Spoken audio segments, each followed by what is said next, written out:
This is the hottest, most hostile and competitive that the hip hop game has been in a very long time. And all of this was fueled by the nuke that Kendrick dropped on the hip hop game when he put out his verse on Like That. And now it started a frenzy where you have Drake and J. Cole that were targets within that track. And a whole load of other people are joining the conversation, like Kanye West, who decided to throw himself in the beef. So in today's episode, we're going to be talking about who is really going to claim the seat on top of the throne. So if you guys want to actually subscribe, if you haven't already, do so, because we're going to be covering the entire situation, responses on diss tracks, or whatever the case may be. And if you're already subscribed, make sure to tap that notification bell so you never miss another video.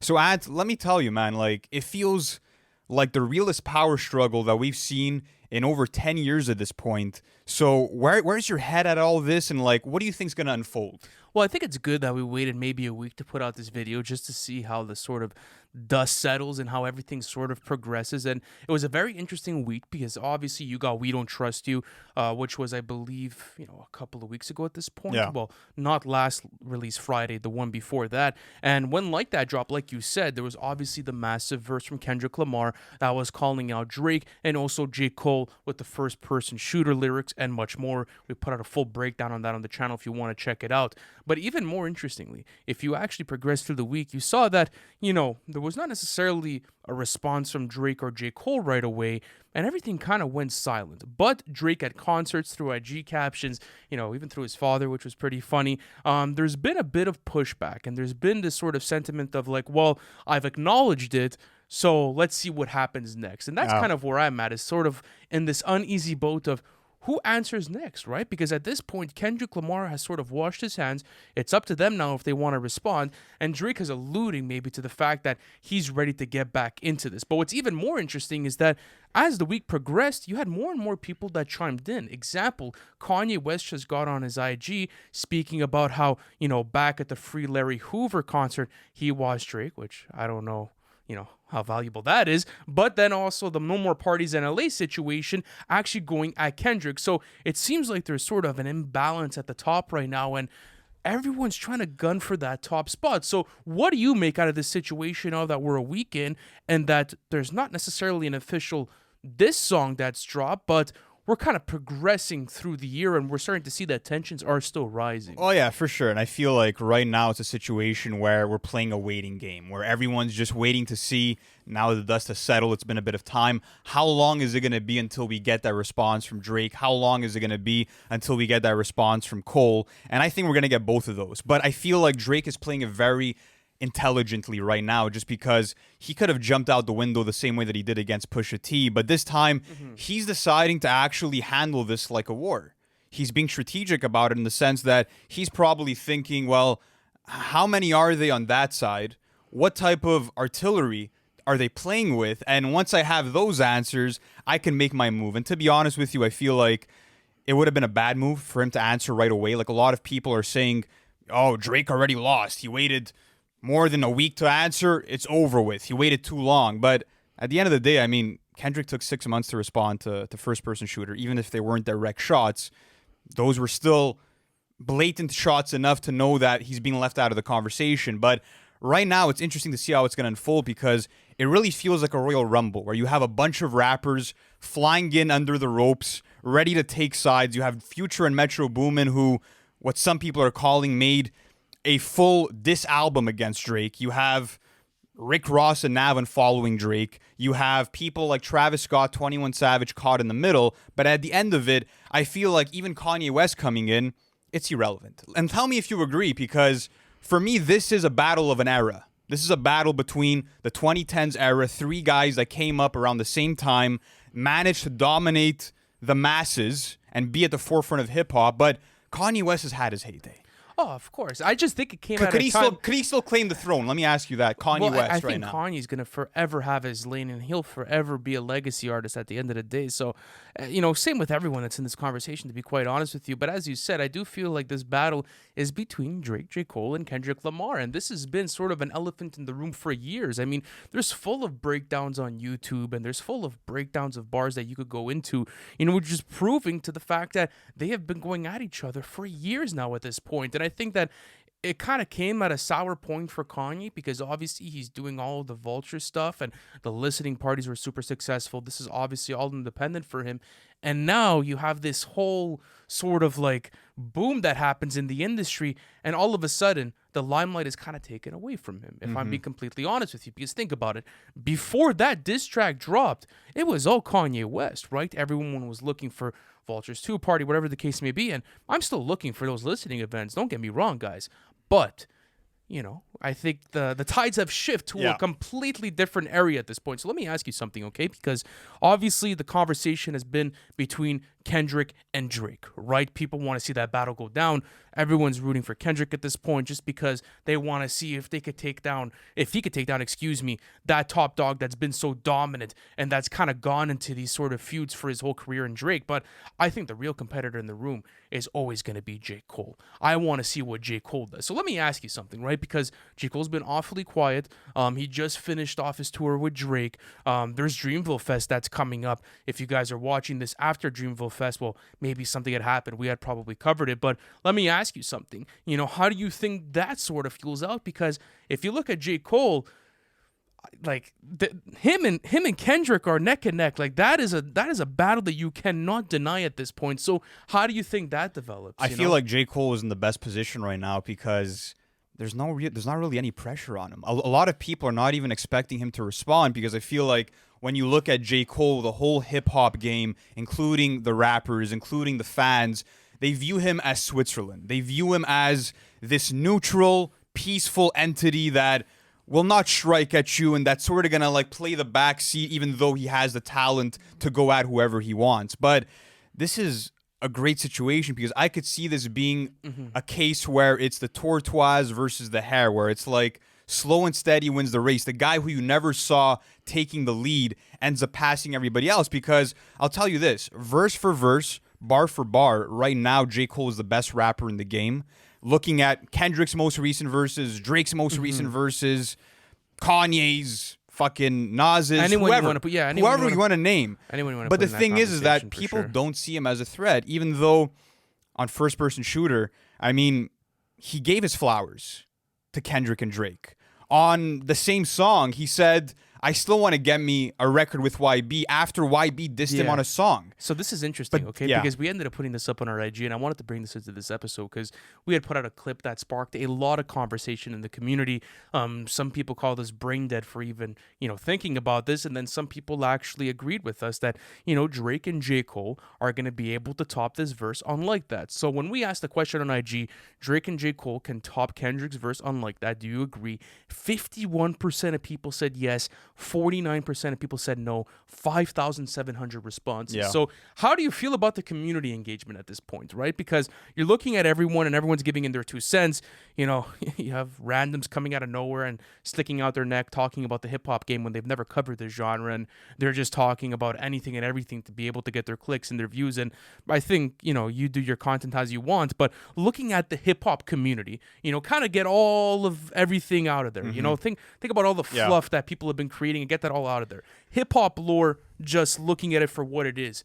How do you think this affects the year, and where do you think that goes, and how do you think the community responds to it? Well, yeah, I just think that we're all sitting ducks right now. I feel like that's how everybody feels. I mean, when you're looking at different albums that are coming out, different forms of conversation, even the fall off now, the biggest talking point about the most anticipated rap album of the year is going to be, well, what's he going to say? How's he going to respond to Kendrick? So it's like, if there wasn't already a lot of weight on the fall off being this epic, totally encompassing an entire career type of album, now there's even more weight because, tell me if you agree, but like J. Cole has been waiting for a rapper of his ilk to come at him. And I feel like now that the smoke's in the air, he's going to fire back, and he kind of has to because of the type of game that he's been talking. Oh, absolutely. But let me ask you this. Head to head, this song for this song, J. Cole and Kendrick, based on current form, based on the types and styles of rap that they've been accustomed to,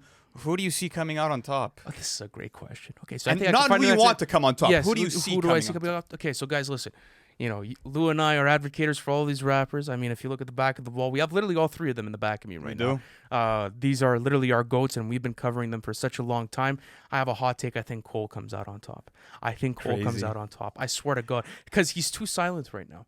Usually, the person that's the most silent in the room is the one that holds the most power, and especially that if you look at the way that he's been gearing up for this new album and how competitive he sounds, how sharp he sounds, just that urge to be able to continue pushing the pen forward, and also to push the game forward. No one's been rapping like him. And this has kind of been I would say, a moment in the making for J. Cole. And, tell me if you agree with this. Because if you look at J. Cole, like you had said, it felt like he wanted the competition to be back, right? You go back to verses like a Johnny P's Caddy. You go to First Person Shooter. You go to the Secret Recipe. Go through those verses. I mean, he is literally calling out people, come at me, do something. And I also feel like if you want to look at the fall off, right, a lot of people have put him at that third position, right, when in the conversations. And I think that if you look at that album pound for pound and you add this factor into it, and he's able to shut down all the conversations, he's able to prove to people that he's the rapper that's aged the best, he's gone at everyone. What else do you need?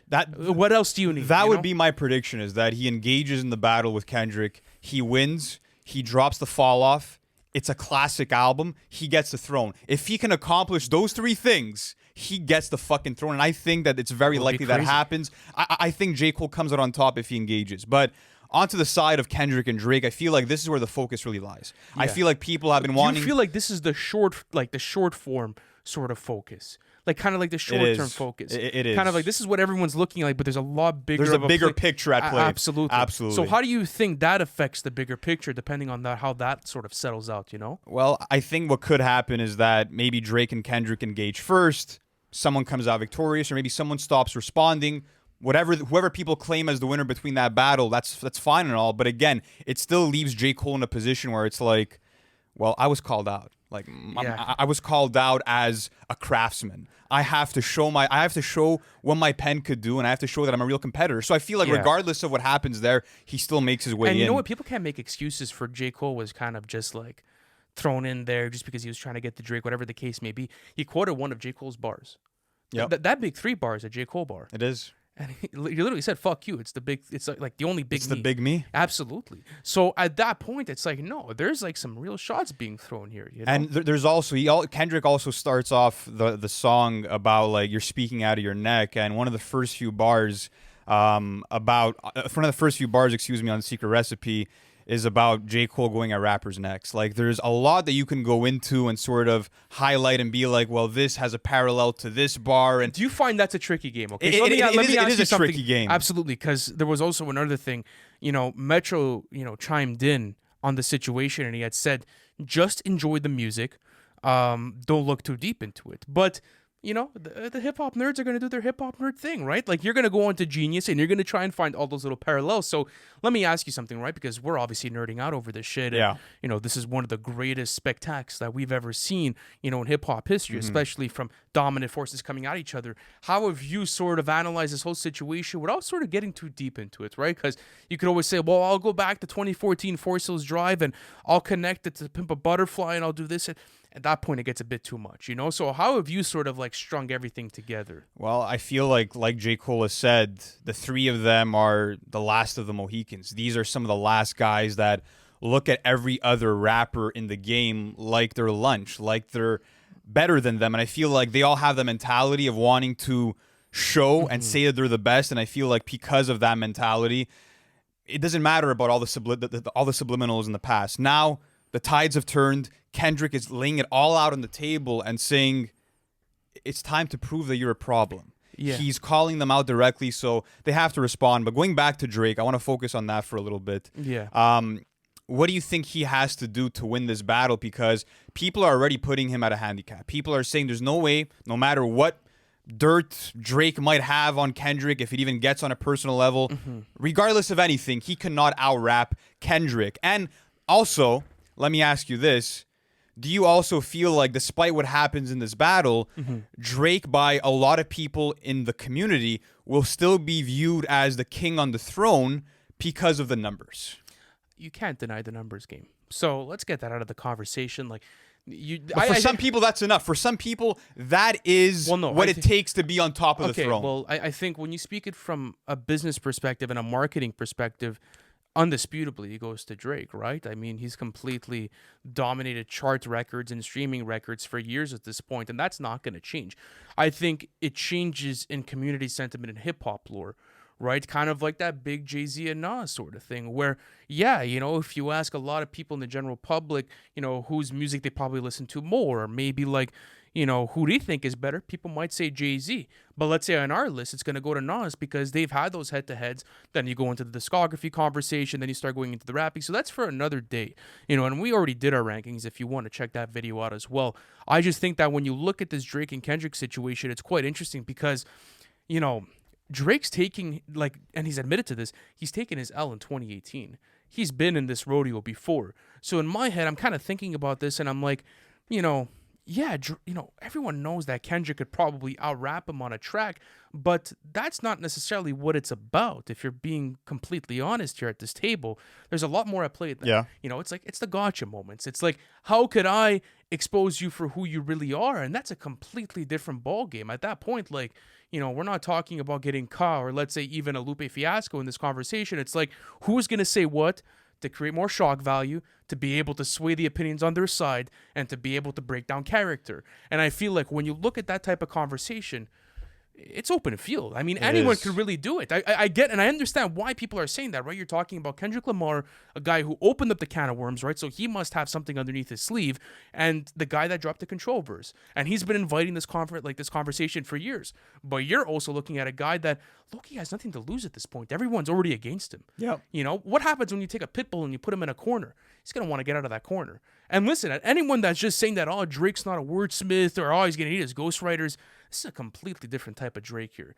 And if you guys don't think that Drake's an intelligent MC and he's not gonna come at him and he's not gonna absolutely break him down, you have another thing coming for you. Absolutely. So that's kind of my opinion on it, is that it's gonna be a lot more even and sort of competitive than people might think, if I could say it that way. Yeah, and I mean, talking about like him always standing up for himself, take it back to Free Smoke where he has that bar.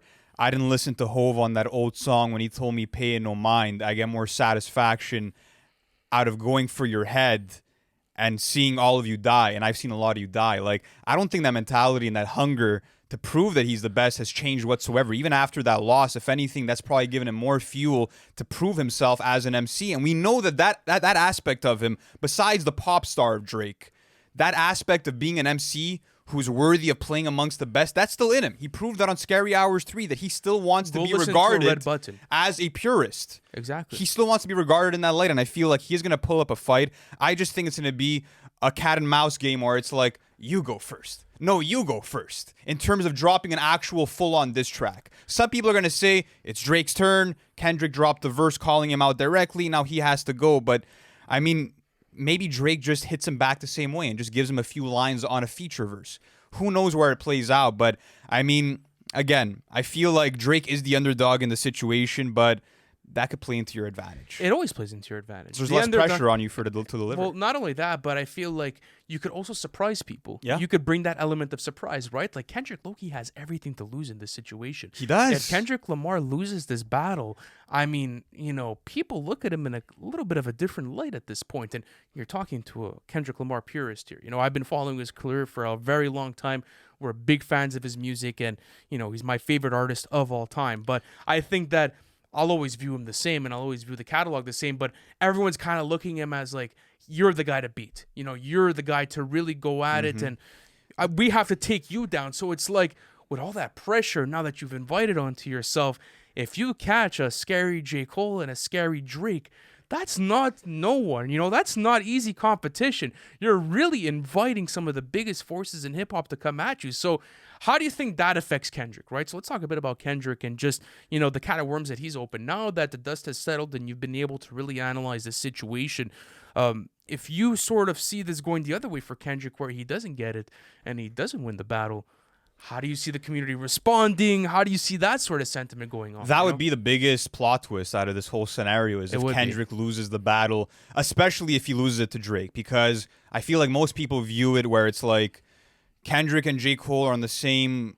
level lyricism wise, even though Kendrick maybe is a bit above, and then Drake is a couple of notches below. That's the main sentiment. I'm not saying that's my opinion. So I think that would be the biggest shocker, and I feel like that would be a blemish on the career if he loses a battle like this. Would it be though? Because it's the guy that's been talking shit about every rapper since 2013, saying that he's the Omega, saying that he's number 1, 2, 3, 4, and 5. It would be a blemish on his career, but I want to say this. At the end of the day, no matter who comes out victorious, like, this battle is not as deep as we're making it seem, in the sense that these guys are all solidified as all-time greats, and it'll only come out in a case where it's like, even though Jay-Z lost to Nas, it's not like he's out of the top 10 list. Yes, when I tell people that I find Nasir Jones a better rapper than Sean Carter, I do bring that into the argument, though. That is a reason why he's better, is because he defeated him in a battle. So I feel like it's going to be a small tint in the armor for a Kendrick or for anybody that loses this battle, but it won't be a case where it's like, well, this guy is no longer the rapper that we thought he was. I agree. Okay, one last question I want to ask you before we get off tonight. I was kind of thinking about the situation, and I was kind of thinking about Drake and, kind of where he's at and, maybe what he does next. Do you think no matter how good the track comes out, even if it's miles ahead of Kendrick, that people are still going to look at Drake and be like, you still lost just because it's Drake? Do you think that's a possibility? I think that's a big possibility. You think that's a big possibility? I just feel like, again, it seems like not only has the industry turned on him, but a lot of main core hip-hop fans are just not rooting for him, bro. And at the end of the day, no matter how good the work you put in is, when you're rooting for your favorite team, you're going to root for that team and gun for them no matter what. So I feel like a lot of personal bias is going to come in the middle of it for some people. But what I love about our stance and the way that we sort of fit into this is that, like you said, we have all of their albums behind you right now. We have so much admiration for all of these artists that we're just here for the sake of the fucking battle, bro. I know. It's been a fun time. I know. We don't really care. Yeah, I don't give a shit. I don't give a fuck. Absolutely. I don't care. I'm completely all worried. I just think that it's awesome to be able to see the hip-hop game in competitive spirit. And when those billboards came out from Rap Caviar, I'm like, that was some good marketing, Spotify. So, guys, let me know in the comments section, who wins this? Let me know. Is it Drake? Is it Kendrick? Is it J. Cole? Do we hear verses from Drake and J. Cole in the near future? And what do you make out of this whole entire situation? And like Lou said, we will be covering this entire feud on the channel. Guys, thank you so much for watching this entire episode, and we'll catch you in the next one. Peace.